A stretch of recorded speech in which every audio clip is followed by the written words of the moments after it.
ಮುಗೈದಿಹ ಶಪಥ ಮುರಿಯುತ ಕಾಮಕಾಯಕವೆಸಗಿದೊಡೆ ಶಿವ ಮುಕುತಿ ಕರುಣಿಕನು ನೀವು ಮಾತೆಯ ವಚನ ಪಾಲಿಸಿರೆ ನೀವು ಮಾತೆಯ ವಚನ ಪಾಲಿಸಿರೆ ಸೇವೆಗೈಯುತ ಭುವಿಯ ನಾಡೊಡೆ ಸಾವು ನೋವಿನ ರುದ್ರಭೂಮಿಯ ಸಾವು ನೋವಿನ ರುದ್ರಭೂಮಿಯ ಕಾಣವಿರುತಿ ಮುದೆ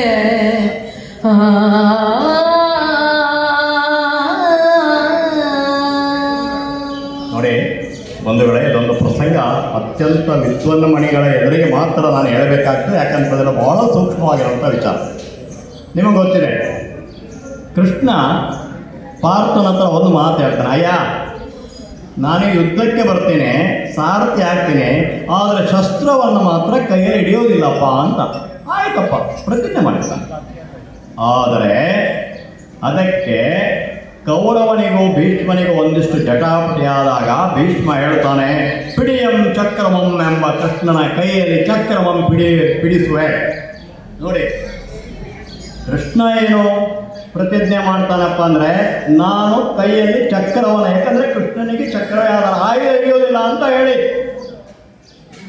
ಇಲ್ಲಿ ಭೀಷ್ಮ ಏನು ಹೇಳ್ತಾನೆ, ಕೃಷ್ಣ ಚಕ್ರವನ್ನು ಹಿಡಿಯೋದಿಲ್ಲ ಅಂತ ಹೇಳ್ಕೊಂಡು ಶಪಥ ಮಾಡಿದನಲ್ಲ, ಪ್ರತಿಜ್ಞೆ ಮಾಡಿದನಲ್ಲ, ಅದನ್ನು ನಾನು ಮುರಿತೇನೆ, ನೋಡು ನನ್ನ ಬಲವನ್ನು ಅಂತ ಹೇಳ್ಕೊಂಡು ಹೇಳಿ ದುರ್ಯೋಧನಿಗೆ, ಅಂದರೆ ಮಹಾಪ್ರತಾಪಿ ಭೀಷ್ಮ 18 ದಿನಗಳ ಮಹಾಭಾರತದ ಯುದ್ಧದಲ್ಲಿ ಭೀಷ್ಮರೊಬ್ಬನೇ 10 ದಿನ ಯುದ್ಧ ಮಾಡಿದ್ದಾನೆ. ಇದು ನಿಮಗೆಲ್ಲ ಗೊತ್ತಿದೆ. ಅಂಥ ಮಹಾಪರಾಕ್ರಮಶಾಲಿ ಅವನು ಆಯಿತು. ಒಂದು ವೇಳೆ ಇಲ್ಲಿ ಇದು ನನ್ನ ಸ್ವಂತದ ವಿಚಾರವಾಗಿ ನಾನು ಬರೆದಿರುವಂಥದ್ದು. ತುಂಬ ಜನ ಇದನ್ನು ಒಪ್ಪೋದಿಲ್ಲ.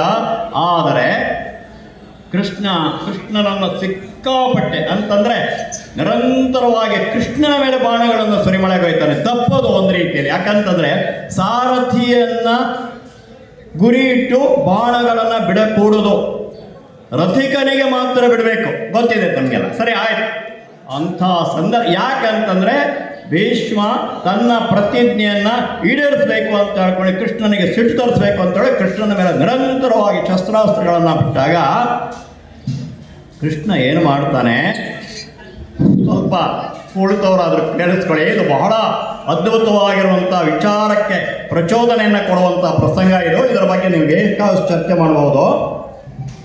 ನೇರವಾಗಿ ಚಕ್ರ ಹಿಡಿತಾನೆ. ಚಕ್ರ ಹಿಡಿದ ತಕ್ಷಣವೇ ಭೀಷ್ಮ ರಥದಿಂದ ದುಂಕ್ತಾನೆ ಕೆಳಗಡೆ, ರಥವನ್ನು ಬಿಟ್ಟು ಕೆಳಗೆ ಬರ್ತಾನೆ. ಅಲ್ಲೇ ನಮಸ್ಕಾರ ಮಾಡ್ತಾನೆ.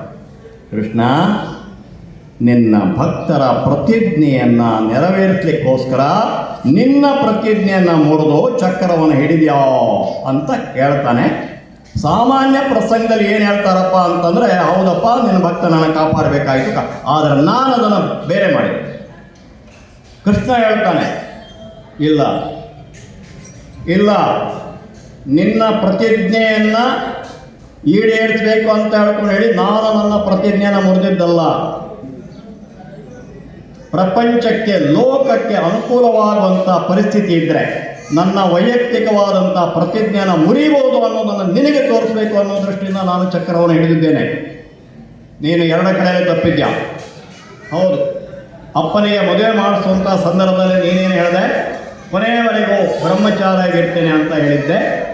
ಇನ್ನೊಂದು ಪ್ರತಿಜ್ಞೆಯಲ್ಲಿ ಏನು ಹೇಳಿದೆ, ಕೊನೆಯವರೆಗೂ ನಾನು ಸಿಂಹಾಸನವನ್ನು ಏರುವುದಿಲ್ಲ ಅಂತ ಹೇಳಿದ್ದೆ. ಆಯಿತು.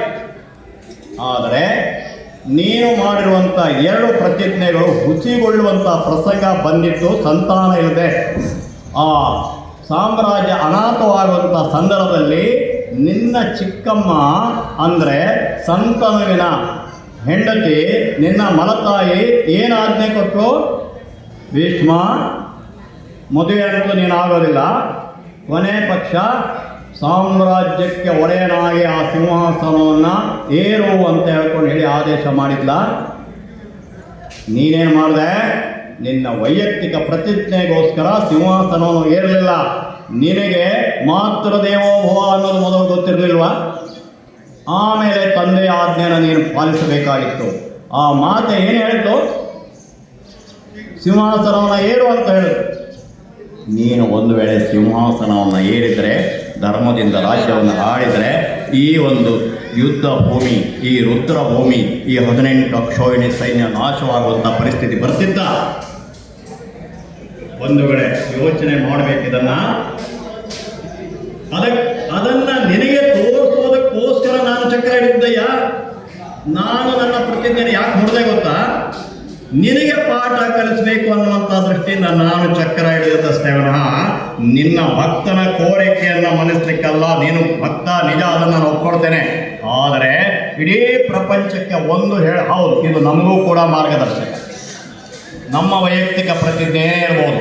ರಾಷ್ಟ್ರ ಸಂಕಟದಲ್ಲಿರುವಂಥ ಸಂದರ್ಭದಲ್ಲಿ ನನ್ನ ವೈಯಕ್ತಿಕ ಪ್ರತಿಜ್ಞೆಯನ್ನು ನಾನು ಮೀರಬೇಕು ಅನ್ನೋದನ್ನು ಶ್ರೀಕೃಷ್ಣ ಪರಮಾತ್ಮ ತೋರಿಸ್ತಾ ಇದ್ದೀನಿ. ಬಂಧುಗಳೇ, ನನಗೆ ಶ್ರೀಕೃಷ್ಣನ ಬಗ್ಗೆ, ಶ್ರೀರಾಮನ ಬಗ್ಗೆ ಒಂದಿಷ್ಟು ಅವರಲ್ಲಿ ಯಾವುದೇ ಥರದ ದೋಷಗಳನ್ನು ಕಾಣಲಿಕ್ಕೆ ಆಗೋದಿಲ್ಲ. ಕುತರ್ಕಿಗಳು ಏನೇನೋ ಹೇಳ್ತಾರೆ, ಅವನು ಹಾಗೆ ಮಾಡಿದ್ದು ತಪ್ಪ. ಪ್ರತಿಯೊಂದು ಕೂಡ ಕಾರಣ ಇದ್ದೇ ಮಾಡಿದ್ದಾನೆ. ನಾನೊಂದ್ಸಲ ವಾಲಿಯನ್ನು ಮರೆಯಿಂದ ಕೊಂದಿದ್ದನ್ನು ಇದೇ ಪ್ರಸ್ತಾಪ ಮಾಡಿದ್ದೆ. ಆವಾಗ ಯಾರ್ಯಾರಿದ್ರೋ ಗೊತ್ತಿಲ್ಲ. ಈಗ ಮತ್ತೊಂದು ಸಲ ಅದನ್ನು ರಿಪೀಟ್ ಮಾಡ್ತೇನೆ. ಶ್ರೀರಾಮ ವಾಲಿಯನ್ನು ಮರೆಯಿಂದ ಕೊಲ್ತಾನೆ. ವಾಲಿ ಕೇಳ್ತಾನೆ, ಅಯ್ಯೋ ನೀನು ಧರ್ಮಾತ್ಮ ಅಂತ ತಿಳ್ಕೊಂಡಿದ್ದೆ, ಆದರೆ ಹೀಗೇನಯ್ಯ ನನ್ನ ಎದುರಿಗೆ ನಿಂತ್ಕೊಂಡು ನೀನು ಸಾಯ್ತಿಲ್ಲಲ್ಲ ಅಂತ ಕೇಳಿದಾಗ ಶ್ರೀರಾಮ ಒಂದೇ ಒಂದು ಮಾತನ್ನು ಹೇಳ್ತಾನೆ, ನೋಡೋ, ನಿನ್ನನ್ನು ನಾನು ಕೊಂದಿದ್ದಲ್ಲ, ಮತ್ತೆ ನನ್ನ ತಮ್ಮ ಭರತ ಚಕ್ರವರ್ತಿಯಾಗಿ ಅಯೋಧ್ಯೆಯನ್ನು ಪರಿಪಾಲಿಸ್ತಾ ಇದ್ದಾನೆ. ನೋಡಿ ಎಂಥ ಮಾತು ಹೇಳ್ತಾನೆ. ನನ್ನ ಪಾಲಿನ ರಾಜ್ಯವನ್ನು ಕಬಳಿಸಿದನಂತ ಹೇಳೋದಿಲ್ಲ. ನನ್ನ ತಮ್ಮ ಭರತ ಚಕ್ರವರ್ತಿಯಾಗಿ, ಅವನು ಚಕ್ರವರ್ತಿಯಾಗಿ ಸಿಂಹಾಸನವನ್ನು ಏರಲಿಲ್ಲ, ಕಿರೀಟವನ್ನು ತೊಡಸ್ಕೊಂಡಿಲ್ಲ. ಗೊತ್ತಿದೆ ನಿಮಗೆ. ನಾರುಡಿಯಲ್ಲಿ ಇದರಲ್ಲಿ ಸಿಂಹಾಸನವನ್ನು ಇಟ್ಕೊಂಡ್ಬಿಟ್ಟು ಅಲ್ಲಿ ಪರಿಪಾಲನೆ ಮಾಡ್ತಾ ಇದ್ದಾನೆ. ಸರಿ, ಅವನ ಪ್ರತಿನಿಧಿಯಾಗಿ ನಾನು ಇಲ್ಲೆಲ್ಲ ಓಡಾಡ್ತಾ ಇದ್ದೀನಿ. ಇದು ನಮ್ಮ ಪ್ರತಿನಿಧಿತ್ವಕ್ಕೆ ತಿರುಗಿರುವಂತಹ ಇದು ಕಿಷ್ಕಿಂದೆ. ಇಲ್ಲಿ ನನಗೆ ಗೊತ್ತಾಯಿತು, ನೀನು ನಿನ್ನ ತಮ್ಮನಿಗೆ